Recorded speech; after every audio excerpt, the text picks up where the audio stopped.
ZPHS తాటిపల్లిలో 9వ తరగతి చదువుతున్నాను. నేను పత్రికా విలేకరి పాత్ర పోషిస్తున్నాను. నా పేరు శ్రవంతి. నేను జెడ్పీహెచ్ఎస్ తాటిపల్లిలో 9వ తరగతి చదువుతున్నాను. నేను రంగాచార్య గారి పాత్ర పోషిస్తున్నాను. నమస్కారం రంగాచార్య గారు. నమస్కారం. మీకు తెలంగాణ ఏర్పాటు ఎలాంటి సంతోషాన్ని ఇచ్చింది? తెలంగాణలో పుట్టిన వాడిగా తెలంగాణ ఏర్పాటు నాకు సంతోషాన్ని ఇచ్చే విషయమే. అయితే ప్రతిదానికి తెలంగాణ వచ్చింది కదా అనుకుంటే లాభం లేదు. వచ్చిన తెలంగాణను కాపాడుకోవాలి, అభివృద్ధి చేసుకోవాలి. ఇంకా మనం అధ్యయన దశలోనే ఉన్నాం. అధ్యయన దశ అయిన తర్వాత కదా ఆచరణ దశ. తెలంగాణ సాహిత్యంపై మీ అభిప్రాయం ఏమిటి? నా తెలంగాణ ఇప్పటికే సాహిత్య సాంస్కృతిక జీవన వైభవానికి జీవగంట.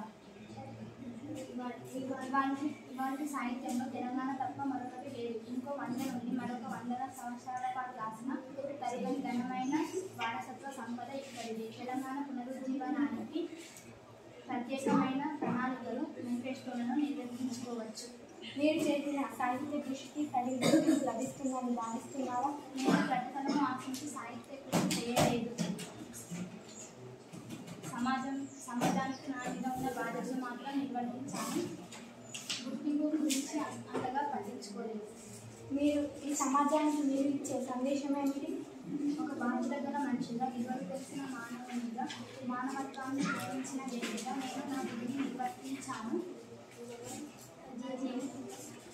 నా జీవితం సందేశం, ఆదర్శం, ఆవేశం, అక్షరం ఈ 3 ఉన్నప్పుడే వ్యక్తికైనా సమాజానికైనా కావాల్సినవి సిద్ధిస్తాయి.